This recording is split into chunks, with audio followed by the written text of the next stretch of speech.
World War II was fought on land, in the air, and across every ocean on Earth. But naval power was the silent kingmaker. A strong navy could feed a nation's armies, supply its factories, and project force across thousands of miles of open water. A weak navy meant starvation, isolation, and defeat. Without control of the seas, there could be no D-Day landings, no island-hopping campaign in the Pacific, no convoys bringing American steel to Britain or Soviet oil to the front lines. Naval supremacy determined who could fight and who would collapse under blockade. 5 nations entered the war with ambitions to dominate the waves: the United Kingdom, the United States, Imperial Japan, Nazi Germany, and Fascist Italy. Each built fleets of battleships, carriers, cruisers, and submarines. Each developed doctrines for how to fight and win at sea, but only one would emerge victorious, its fleet larger than all others combined. The question is simple: which country had the most powerful navy of World War II? The answer is not. Power is not just the number of ships afloat in 1939, it's not the most advanced technology in 1941, or the navy that won the most battles in 1942. True naval power is the ability to project force, sustain losses, adapt to new realities, and stand victorious when the smoke clears in 1945. To answer this question, we need a framework. We will judge these 5 navies by 5 criteria: fleet size and composition, technology and industrial capacity, doctrine and leadership, personnel and training, and geographic mission. These 5 factors, working together, determined which navy was truly powerful and which was just impressive on paper.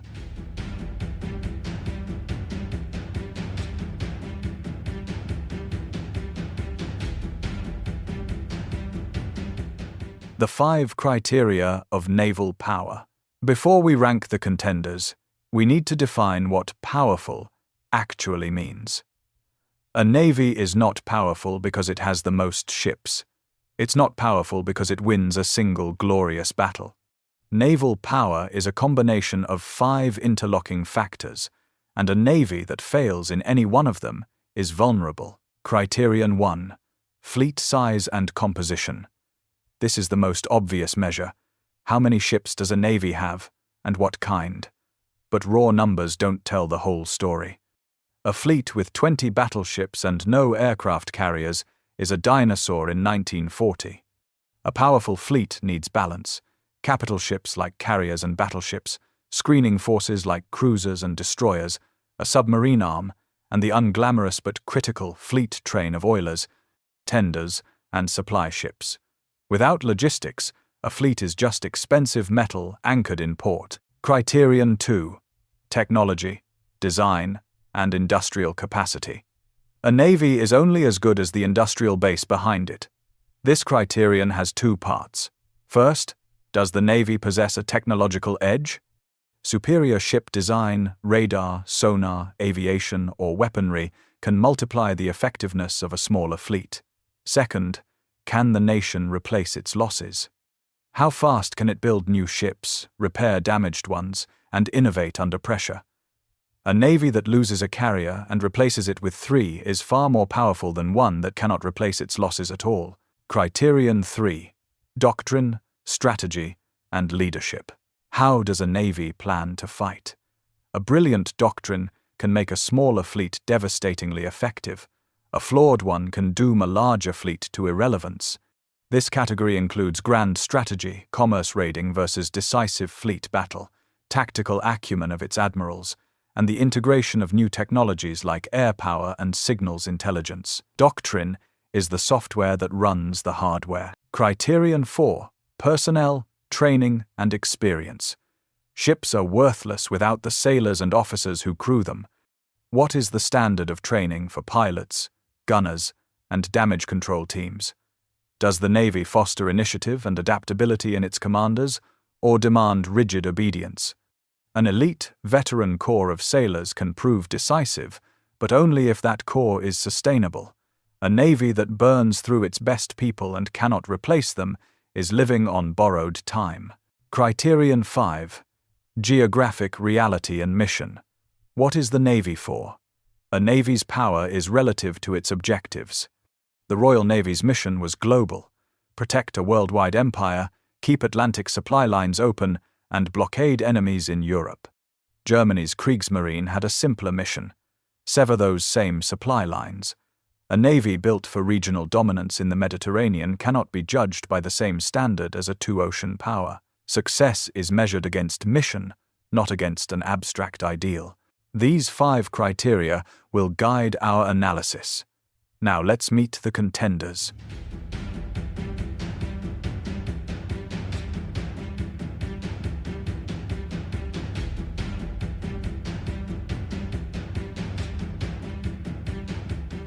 The starting lineup: ND, September 1939 to December 1941.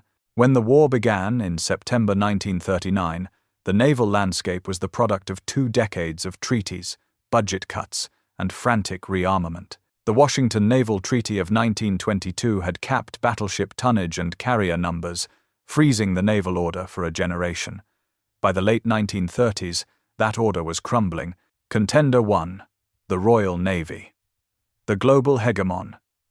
In September 1939, the Royal Navy was the largest navy in the world. It had 7 fleet carriers with 6 more under construction, 15 battleships and battle cruisers, 66 cruisers, roughly 170 destroyers, and 60 submarines. The Royal Navy's doctrine was Mahanian. It believed in the decisive power of a concentrated battle fleet and in controlling sea lanes to blockade enemies. Its mission was staggering: protect trade routes from Britain to India, Australia, and Canada, while also blockading Germany and Italy in Europe.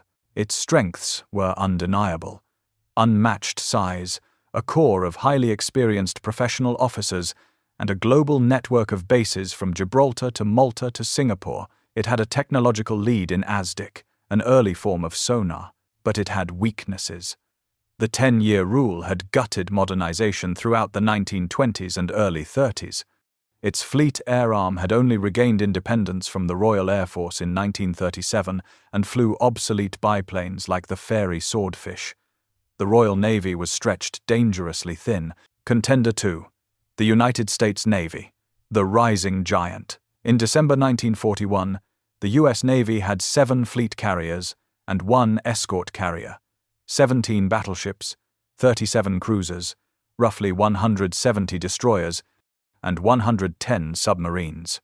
Constrained by the Washington Naval Treaty and American isolationism, the U.S. Navy had spent the interwar years focused on Plan Orange, a theoretical war with Japan. Its doctrine was increasingly forward-thinking, with a strong faction of carrier admirals who saw air power as the future. The Two-Ocean Navy Act of 1940 authorized the largest naval construction program in human history, but in 1941, those ships were still being built. Its strengths were formidable: a superb industrial base, excellent ship designs like the new North Carolina-class battleships and Essex-class carriers, and a burgeoning carrier doctrine. Its weaknesses were equally clear. It was a largely peacetime force with limited combat experience. Its submarine service was crippled by the Mark 14 torpedo, which would prove catastrophically unreliable. Contender 3: the Imperial Japanese Navy, the Pacific Challenger. In December 1941, the IJN was the most potent striking force in the world, pound for pound. It had 6 fleet carriers and 4 light carriers, 10 battleships, 38 cruisers, roughly 110 destroyers, and 65 submarines. The IJN's central doctrine was Kantai Kessen, the decisive battle. Japan knew it could never outproduce the United States. Its strategy was to use qualitative superiority to win a single, crushing engagement that would force the Americans to negotiate peace. Its strengths were breathtaking. Its naval aviators were the best-trained, most battle-hardened pilots in the world. The Mitsubishi, a 6M0, was untouchable in a dogfight. The Type 93 Long Lance torpedo had range and hitting power that dwarfed anything the Allies possessed. Its Yamato-class super battleships were the most powerful ever built, but it had fatal weaknesses. Its industrial base was brittle and could not replace losses. Its anti-Kesson doctrine was strategically rigid. It neglected anti-submarine warfare entirely, a decision that would doom its merchant fleet. Contender 4. The Kriegsmarine, the asymmetric threat. In September 1939, Germany's fleet was tiny and unbalanced. 0 carriers, 2 battleships plus 2 Scharnhorst-class battlecruisers, 3 pocket battleships, 8 cruisers, roughly 20 destroyers, and 57 U-boats. The Kriegsmarine was never intended to fight the Royal Navy head-on. Its mission was singular: commerce raiding. Surface ships like Bismarck would hunt convoys, while the U-boat arm, under Admiral Karl Dönitz, would wage a tonnage war to starve Britain into submission. Its strengths: excellent ship design, superb training and personnel, and a clear doctrine. The U-boat would prove to be the single most effective strategic weapon of the early war. Its weakness: total reliance on the U-boat arm. Contender 5. The Regia Marina, the Mediterranean fleet in being. In June 1940, Italy's navy was formidable on paper. 0 carriers, 6 battleships including 2 modern Littorio-class ships, 19 cruisers, roughly 60 destroyers, and 115 submarines. Mussolini believed Italy itself was an unsinkable aircraft carrier. The mission was to dominate the Mediterranean and sever Britain's link to Egypt and Suez. Its strengths: a large, modern fleet with fast, beautifully designed ships and a geographic chokehold on the central Mediterranean. Its weaknesses would prove fatal: no radar, no carriers, and chronic fuel shortages that kept the fleet in port. The fallen contender, France. In 1940, France had the 4th largest navy in the world, with powerful new battleships like Richelieu.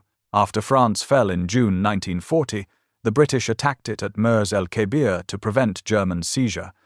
In November 1942, when Germans moved to seize the fleet at Toulon, French admirals ordered a mass scuttling. 77 ships were sunk at their moorings, ending what had been a magnificent fleet. These were the contenders.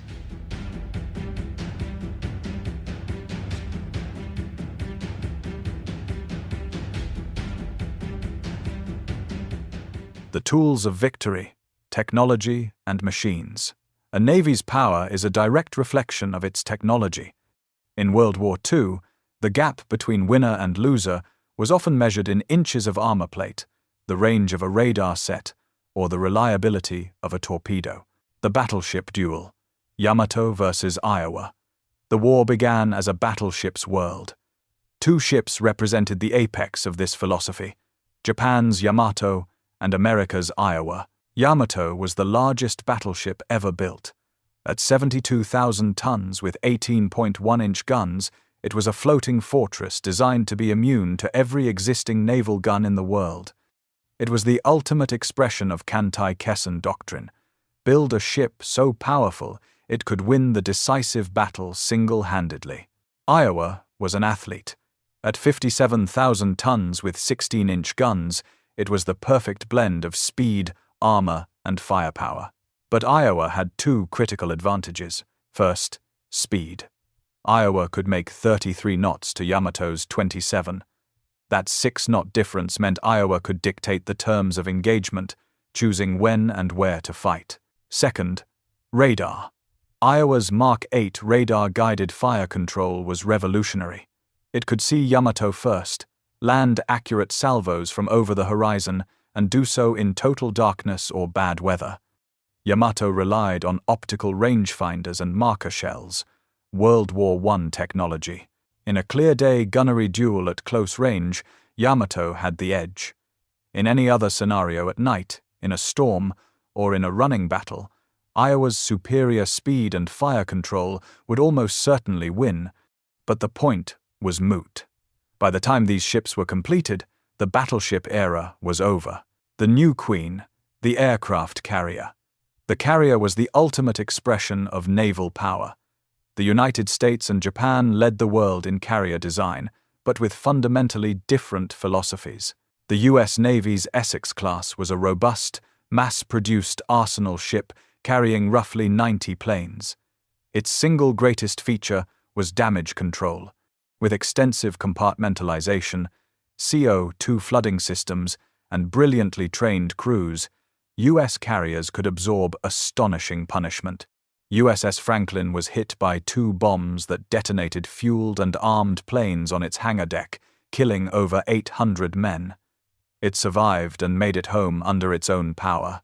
The IJN's Shokaku class was a thoroughbred strike vessel, fast with an excellent air group, but it suffered from Japanese design flaws. Its hangars were not fully enclosed, meaning a single bomb could turn the hangar into a wind tunnel of fire. Its damage control was poor. At Midway, 4 Japanese carriers succumbed to fires that U.S. crews might have contained. The Royal Navy's Illustrious class was an armored box. Built for the close confines of the Mediterranean, these carriers had armored flight decks. They carried fewer planes, only about 36, but were incredibly tough. In 1945, British carriers endured multiple kamikaze hits that would have crippled U.S. carriers and were back in action within hours. The workhorse, the destroyer. Japan's Kagero class was a torpedo specialist designed around the Long Lance torpedo. It carried 8 with full reloads. In a night battle, a Kagero was deadly. America's Fletcher class was a general-purpose master and arguably the best destroyer of the war. It had 5 rapid-firing 5-inch guns in radar-directed turrets, 10 torpedo tubes, and a massive anti-aircraft battery. It could defend the fleet, hunt submarines, and win any gun duel. The US built 175 of them. Japan built 19 Kageros. The tipping point: radar, anti-submarine warfare, and intelligence. 3 technologies decided the naval war. Radar was the single most important technology. The Allies, particularly the British and Americans, had a decisive lead. Radar allowed them to see in the dark, aim guns through smoke, detect submarines on the surface, and direct fighters to intercept bombers. The Axis lagged catastrophically. Germany had good radar, but was slow to innovate. Italy had virtually none. Japan was disastrously behind. Anti-submarine warfare was won by a triad: ASDIC sonar to find submarines underwater, airborne radar to find them on the surface, and new weapons like Hedgehog forward-throwing mortars. These technologies, combined with long-range patrol aircraft, closed the mid-Atlantic gap and broke the U-boat wolf packs. Intelligence was a force multiplier. Ultra, the breaking of German Enigma codes, allowed the Allies to route convoys around U-boat patrols. Magic, the breaking of Japanese purple codes, gave Admiral Nimitz the entire Japanese plan for Midway, allowing him to set the perfect ambush.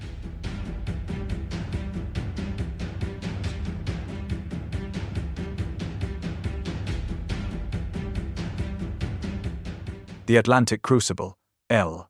1939 to 1944. The longest, most critical naval campaign of the war was the Battle of the Atlantic. Winston Churchill called it the dominating factor in the war. If Britain lost, it would starve. The Soviet Union would be isolated. D-Day would be impossible. The war would be lost. The combatants were the Royal Navy, supported by the Royal Canadian Navy and later the US Navy, against Germany's Kriegsmarine. Phase 1. The surface threat. In the early years, Germany's few high-quality surface raiders caused havoc. Admiral Graf Spee prowled the South Atlantic, sinking merchant ships until it was trapped by British cruisers at the Battle of the River Plate in December 1939 and scuttled by its own crew. Scharnhorst and Gneisenau sank 22 ships in a single raid in early 1941. Bismarck, the most powerful battleship in the German fleet, broke out into the Atlantic in May 1941. The hunt for Bismarck was the perfect example of the old Navy versus the new. Bismarck sank HMS Hood, a battlecruiser and the pride of the Royal Navy, in a single salvo. But it was then crippled by a single torpedo from an obsolete Fairey Swordfish biplane launched from HMS Ark Royal. The torpedo jammed Bismarck's rudder, leaving it sailing in circles. The Royal Navy's overwhelming numbers closed in. Bismarck was pounded into a wreck by battleships Rodney and King George V, then scuttled by its crew. After this loss, Hitler effectively benched his surface fleet, leaving it to rot in Norwegian fjords. Phase 2. The U-boat Happy Time. Admiral Karl Dönitz's U-boats were the Kriegsmarine's true weapon. Operating in coordinated wolf packs directed by radio, they were wildly successful. From mid-1940 to late 1941, U-boats sank millions of tons of Allied shipping. The happy time continued into 1942 after the United States entered the war. American ships sailed with lights on, silhouetted against the glow of coastal cities. U-boats operated off the U.S. East Coast with impunity, sinking hundreds of ships in what German submariners called the Second Happy Time. Phase 3. The Turning Point. The tide turned in May 1943, a month German submariners called Black May. In that single month, the Allies sank 41 U-boats. The U-boat offensive collapsed. 3 factors caused this. First, technology. The Allies mass-produced long-range B-24 Liberator patrol bombers equipped with centimetric radar, closing the mid-Atlantic gap where U-boats had operated beyond the range of land-based aircraft. Second, tactics. Hunter-killer groups of destroyer escorts and escort carriers actively hunted U-boats rather than just defending convoys. Third, intelligence. Ultra-code-breaking allowed the Allies to anticipate U-boat movements and route convoys around Wolfpack patrol lines. The Kriegsmarine's U-boat arm posed a strategic-level threat. It nearly won the war, but it was a one-trick pony. The Royal Navy, though stretched thin and bloodied, won the Battle of the Atlantic. It was a victory of industrial capacity, superior technology, and intelligence. Britain survived. The convoys got through. The invasion of Europe became possible.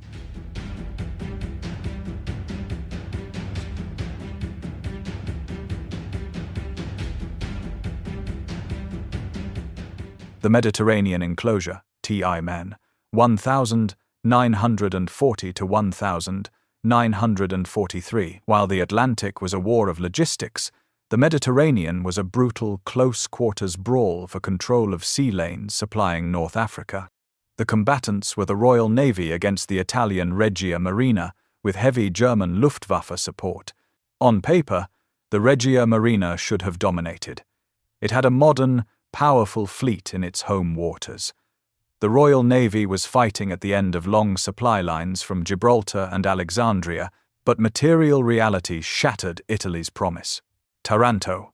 The shock. On the night of November 11, 1940, 21 Fairey Swordfish biplanes from HMS Illustrious flew into Taranto harbor and launched torpedoes at the anchored Italian battle fleet. In a single night, they sank the battleship Conte di Cavour and heavily damaged battleships Littorio and Caio Duilio. 3 Italian battleships were out of action for months. This raid, which cost the British 2 aircraft, inspired the Japanese attack on Pearl Harbor. It demonstrated that without air cover, a fleet at anchor was helpless. Cape Matapan, the radar massacre. The decisive clash came in March 1941 at the Battle of Cape Matapan. The British fleet, guided by shipborne radar, ambushed an Italian force at night. British ships could see Italian ships perfectly, while the Italians, relying on optical rangefinders, were blind in the darkness. The British sank 3 heavy cruisers and 2 destroyers without losing a single ship. After Matapan, the Regia Marina adopted a defensive posture and rarely sortied from port. The decisive factors. 2 failures paralyzed Italy. First, fuel. Italy's oil reserves were minimal. Its fleet sat in port, unable to sortie for fear of running dry. Second, air power. The lack of carrier aviation meant the fleet was blind and dependent on the German Luftwaffe for air cover, which was often unavailable. The British, fighting from Malta, Alexandria, and Gibraltar, isolated and destroyed Axis supply convoys heading to North Africa. Without supplies, Rommel's Afrika Korps withered. The Regia Marina was a paper tiger. Its excellent ships and brave crews were let down by institutional failures: no radar, no carriers, and no fuel.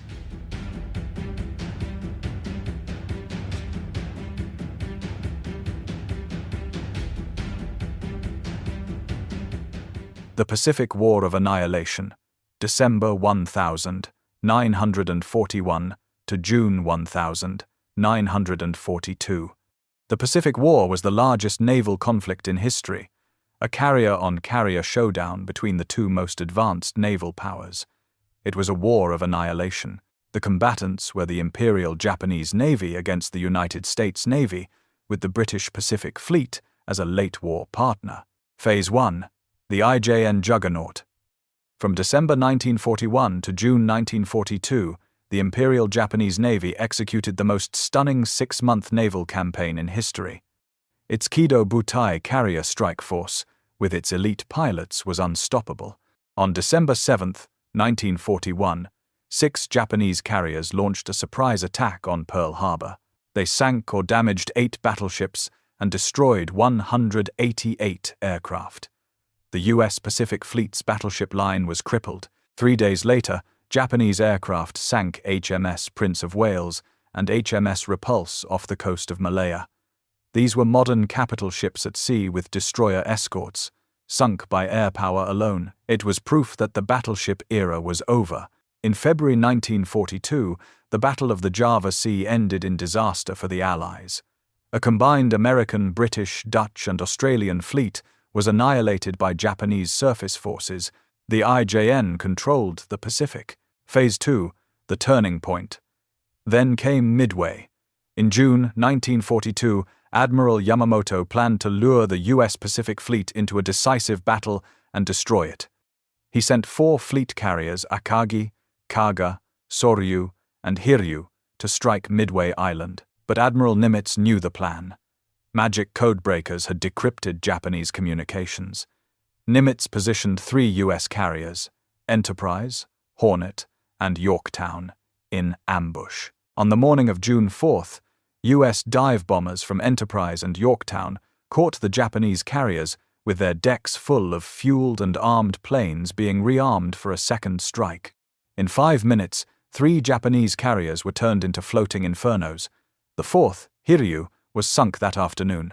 The U.S. lost 1 carrier, Yorktown. 4 Japanese fleet carriers were gone. More importantly, Japan's entire corps of irreplaceable veteran pilots and maintenance crews was dead. Japan's industrial base was too weak to replace them. The brittle sword had shattered. Midway was the turning point. Japan would never recover.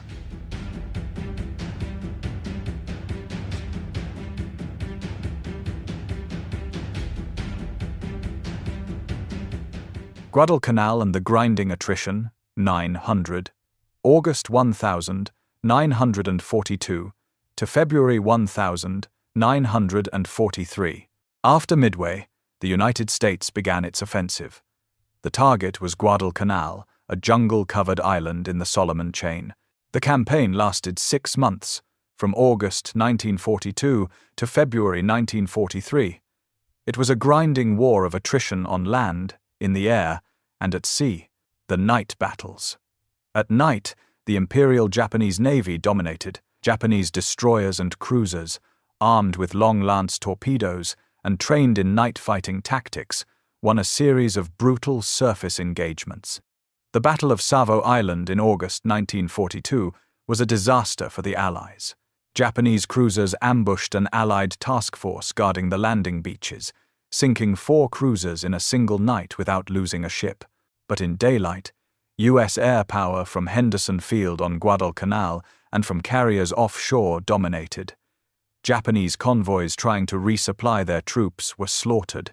The Tokyo Express runs down the slot became suicide missions. The War of Attrition. Guadalcanal exposed Japan's fundamental weakness.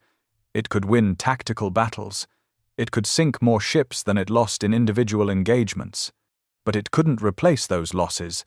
The U.S. could. When the U.S. lost the carrier Wasp in September, it simply built more carriers. When Japan lost the battleship Hiei and 2 heavy cruisers in the naval battle of Guadalcanal in November, those losses were permanent. By February 1943, Japan evacuated Guadalcanal. It had lost 2 battleships, 1 carrier, 4 cruisers, 11 destroyers, and hundreds of aircraft. The U.S. had bled too, but it could replace every loss. Japan could not. Guadalcanal proved that industrial depth, not tactical brilliance, would decide the Pacific War.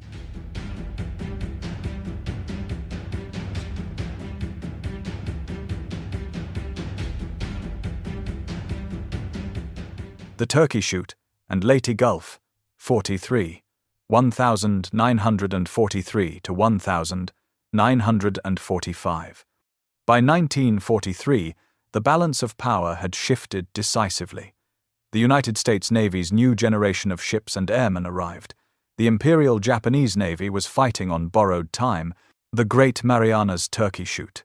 In June 1944, the U.S. Fifth Fleet under Admiral Spruance launched the invasion of the Mariana Islands. The IJN sent its remaining carrier force to stop it. The result was the Battle of the Philippine Sea, known to American pilots as the Great Marianas Turkey Shoot. U.S. carriers, guided by radar, launched wave after wave of fighters. The new F-6F Hellcat fighter had been designed specifically to beat the Zero. It was faster, tougher, and could outclimb the Zero at high altitude. More importantly, U.S. pilots were well-trained veterans. Japanese pilots, by contrast, were green recruits with minimal training. Japan had left its aces at the front until they were killed. It had no rotation system to bring them home to train new pilots. The result was a massacre.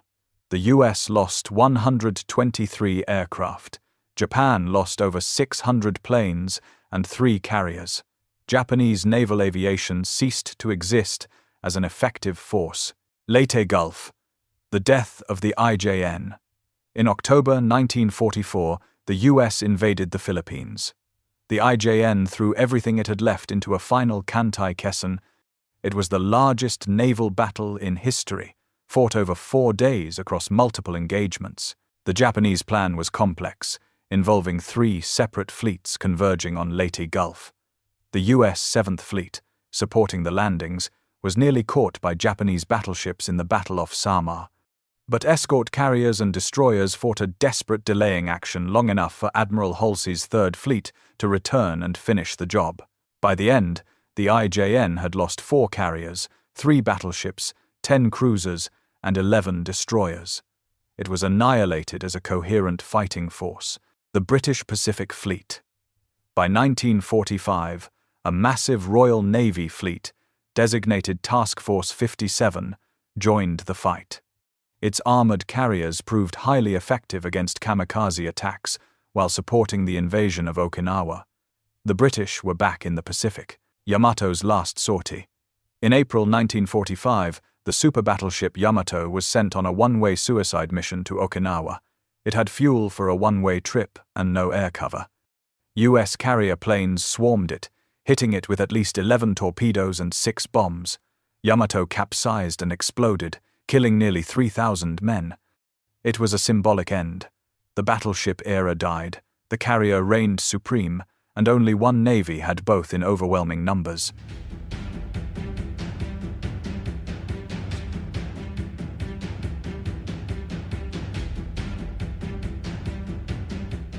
Guadalcanal and the grinding attrition, August 1942 to February 1943. After Midway, the United States began its offensive. The target was Guadalcanal, a jungle-covered island in the Solomon Chain. It was strategically vital because the Japanese were building an airfield there that would threaten Allied supply lines to Australia. The campaign lasted 6 months, from August 1942 to February 1943. It was a grinding war of attrition on land, in the air, and at sea. Both sides poured men, ships, and aircraft into the meat grinder, the night battles. At night, the Imperial Japanese Navy dominated. Japanese destroyers and cruisers, armed with long-lance torpedoes and trained in night-fighting tactics, won a series of brutal surface engagements. The Battle of Savo Island in August 1942 was a disaster for the Allies. On the night of August 8th, a Japanese force of 7 cruisers and 1 destroyer, commanded by Vice Admiral Gunichi Mikawa, caught an Allied screening force completely by surprise. The Allied force was guarding the transports, unloading Marines on Guadalcanal. Japanese lookouts spotted the Allied ships first. Japanese cruisers launched torpedoes and opened fire at point-blank range. In 32 minutes, the Japanese sank 4 Allied cruisers, USS Quincy, USS Vincennes, USS Astoria, and HMAS Canberra, and damaged 2 more. Over 1,000 Allied sailors died. The Japanese lost 0 ships. It was one of the worst defeats in US naval history. American doctrine, training, and technology had failed. Ships lacked adequate radar. Crews were not trained for night combat. Communication between ships was poor. The Japanese, by contrast, executed their attack with terrifying precision, but the Japanese made a critical mistake. Admiral Mikawa withdrew without attacking the transports. Had he pressed on and destroyed the supply ships, he could have doomed the entire Guadalcanal operation. He chose caution. The Marines stayed. The naval battle of Guadalcanal in November was even bloodier. Over 2 nights, US and Japanese forces clashed in close-range brawls. The battleship USS South Dakota had its electrical systems knocked out by a shell hit and was pounded by Japanese fire. The battleship USS Washington saved it, using her radar-directed guns to obliterate the Japanese battleship Kirishima at close range. The US lost 2 cruisers and 7 destroyers. Japan lost 2 battleships, 1 cruiser, and 3 destroyers, daylight dominance. But in daylight, US air power dominated. Japanese convoys trying to resupply their troops on Guadalcanal were slaughtered by Marine aircraft flying from Henderson Field and by carrier aircraft from offshore task forces. The Japanese resorted to the Tokyo Express. High-speed destroyer runs down the slot, the narrow channel through the Solomon Islands, under cover of darkness. Destroyers would race down, unload supplies and troops, and race back before dawn. It worked, but it was inefficient. Destroyers are not cargo ships. The troops on Guadalcanal were slowly starving. The war Japan couldn't win. Guadalcanal exposed Japan's fundamental weakness. It could win tactical battles. It could sink more ships than it lost in individual engagements, but it couldn't replace those losses. The US could. When the US lost the carrier Wasp to a submarine torpedo in September, it simply built more carriers. When the US lost the cruiser Juno, taking the 5 Sullivan brothers with it, it built more cruisers. When Japan lost the battleship Hiei and the battleship Kirishima, those losses were permanent. Japan's shipyards could not replace capital ships fast enough. By February 1943, Japan evacuated Guadalcanal. It had lost 2 battleships, 1 carrier, 4 cruisers, 11 destroyers, and hundreds of aircraft. Thousands of Japanese soldiers died of starvation and disease in the jungle. The US had bled too, losing 2 carriers, 8 cruisers, and 14 destroyers. But the difference was clear. America could replace every loss. Japan could not. Guadalcanal proved that industrial depth, not tactical brilliance, would decide the Pacific War. Japan had won the battles. America was winning the war.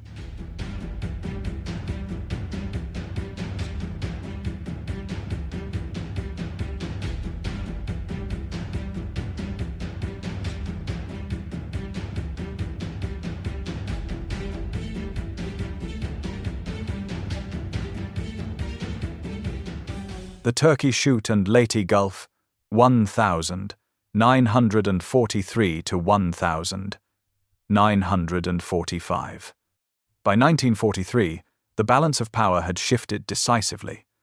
The United States Navy's new generation of ships and airmen arrived. The Imperial Japanese Navy was fighting on borrowed time. The new American arsenal, the Essex-class fleet carriers, began arriving in numbers. USS Essex, Yorktown, Intrepid, Hornet, Franklin, Lexington, Bunker Hill, Wasp. The names rolled off the assembly lines. Each carried 90 aircraft. Each had superior damage control. Each was a mobile airfield that could strike targets 500 miles away. The F-6F Hellcat fighter replaced the older F-4F Wildcat. The Hellcat had been designed with one purpose: beat the Zero. It was faster in a dive, tougher, better armed, and could outclimb the Zero at altitude. It couldn't turn with a zero in a dogfight, but American pilots didn't try.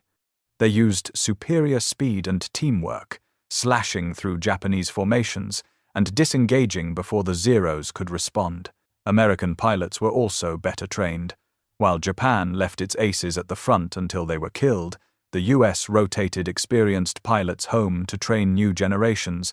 The result was a sustainable system that produced thousands of competent pilots. Japan's system produced a few hundred elite pilots and, when they died, replaced them with poorly trained teenagers who had logged less than 100 hours of flight time. The Great Marianas Turkey Shoot. In June 1944, the U.S. Fifth Fleet under Admiral Raymond Spruance launched Operation Forager, the invasion of the Mariana Islands. Saipan, Tinian, and Guam were critical.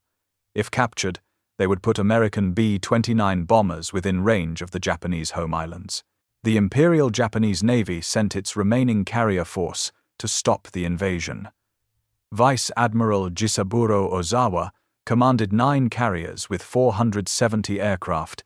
He hoped to use the superior range of his planes to strike the American fleet while staying out of range himself. Admiral Spruance commanded 15 carriers with 900 aircraft. He also had something Ozawa didn't: comprehensive radar coverage and an integrated combat information center that could track every plane in the sky. On June 19th, the battle began. Japanese strike waves launched. American radar picked them up over 100 miles away. Hundreds of Hellcats, directed by fighter controllers, intercepted them. The result was slaughter. American pilots called it the Great Marianas Turkey Shoot. Japanese pilots, many with less than 6 months of training, flew straight and level into the teeth of American fighters. They had no chance. Wave after wave was torn apart. Some Japanese planes never even reached the American fleet. Those that did faced a wall of anti-aircraft fire from battleships, cruisers, and destroyers equipped with proximity-fused shells and radar-directed guns. By the end of the day, Japan had lost over 300 aircraft. The US lost 29. The next day, American planes found the Japanese fleet and sank 3 carriers. Japan's naval aviation was finished. The US lost 123 aircraft total in the battle, many to operational accidents or fuel exhaustion during night landings. Japan lost over 600 planes and 3 carriers. The Philippine Sea was a massacre. Japanese naval aviation ceased to exist as an effective force. Leyte Gulf, the death of the IJN. In October 1944, the United States invaded the Philippines. For Japan, this was the final line. If the Philippines fell, Japan would be cut off from the oil of the East Indies. The empire would be strangled. The Imperial Japanese Navy threw everything it had left into one final Kantai Kessen, the decisive battle it had always planned for. The result was the Battle of Leyte Gulf, the largest naval battle in history. It was fought over 4 days across 4 separate engagements: the Battle of the Sibuyan Sea, the Battle of Surigao Strait, the Battle off Samar, and the Battle off Cape Engano. The Japanese plan was complex. 3 separate fleets would converge on Leyte Gulf, where American transports were unloading supplies for the invasion. Vice Admiral Takeo Kurita would lead a force of 5 battleships, including the super battleships Yamato and Musashi, through the San Bernardino Strait. Vice Admiral Shoji Nishimura would lead a smaller force through Surigao Strait from the south. Vice Admiral Jisaburo Ozawa would bring Japan's last 4 carriers, now nearly empty of aircraft, down from the north as bait to lure Admiral Halsey's powerful Third Fleet away from the landing beaches. It nearly worked. On October 24th, American carrier planes attacked Kurita's force in the Sibuyan Sea. They hit the super battleship Musashi with 19 torpedoes and 17 bombs. Musashi capsized and sank, taking over 1,000 men with her. Kurita turned back, apparently retreating. That night, Nishimura's southern force entered Surigao Strait and sailed into a perfectly prepared ambush. Admiral Jesse Oldendorf had positioned 6 battleships, 5 of them raised from the mud at Pearl Harbor at the northern end of the strait in a classic crossing the T formation. Destroyers launched torpedo attacks. Battleships opened fire with radar-directed salvos. Nishimura's force was annihilated. 2 battleships, 1 cruiser, and 4 destroyers were sunk. Nishimura went down with his flagship. It was the last battleship versus battleship engagement in history, and it was a massacre. Meanwhile, Ozawa's carrier force appeared to the north. Admiral Halsey, commanding the Third Fleet with its fast carriers and battleships, took the bait. He raced north with his entire force, leaving the San Bernardino Strait unguarded. Kurita, who had turned back, turned around again. He slipped through the unguarded strait during the night. At dawn on October 25th, Kurita's force of 4 battleships and 6 cruisers appeared off Samar Island. Between them and the virtually undefended landing beaches were 3 groups of escort carriers, destroyers, and destroyer escorts. The 7th Fleet's Task Unit 77.4, commanded by Rear Admiral Clifton Sprague. These were not fleet carriers. These were small, slow escort carriers with thin armor and few planes. The screening destroyers and destroyer escorts were lightly armed. They were designed to hunt submarines and provide air support for amphibious landings, not fight battleships. What followed was one of the most heroic actions in naval history. Sprague ordered his destroyers to attack. They charged Kurita's battleships, firing torpedoes and guns in a desperate bid to buy time. USS Johnston, USS Howell, and USS Samuel B. Roberts attacked again and again, weaving through shell splashes, launching torpedoes at point-blank range. All 3 were sunk, but they threw Kurita's formation into confusion. The escort carrier planes attacked with everything they had: bombs, torpedoes, depth charges, even empty guns, making dry runs to distract Japanese gunners. Kurita, believing he was facing fleet carriers and that Halsey's main force might return at any moment, broke off the attack. He withdrew. The landing beaches were saved. To the north, Halsey's carriers found Ozawa's force and sank all 4 Japanese carriers. But the victory felt hollow. Halsey had been lured away from the critical point, and only the courage of Sprague's tin cans had saved the invasion. By the end of Leyte Gulf, the Imperial Japanese Navy had lost 4 carriers, 3 battleships, 10 cruisers, and 11 destroyers. It was annihilated as a coherent fighting force. It would never sortie in strength again. The British Pacific Fleet.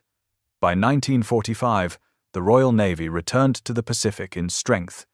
The British Pacific Fleet, designated Task Force 57 and later Task Force 37, included 4 fleet carriers: Indomitable, Victorious, Indefatigable, and Formidable, 2 battleships, 5 cruisers, and 11 destroyers.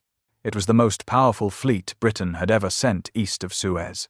The British carriers, with their armored flight decks, proved highly effective against kamikaze attacks. At Okinawa, British carriers were hit repeatedly by suicide planes. Kamikazes that would have put an American carrier out of action for months penetrated the armored decks, but caused relatively minor damage. British carriers were back in action within hours. One British officer, watching a kamikaze bounce off his carrier's deck, reportedly remarked, "When you've finished, sweep up the deck." Yamato's last sortie. In April 1945, Japan sent the super battleship Yamato on a one-way suicide mission to Okinawa. It was Operation 10 Go.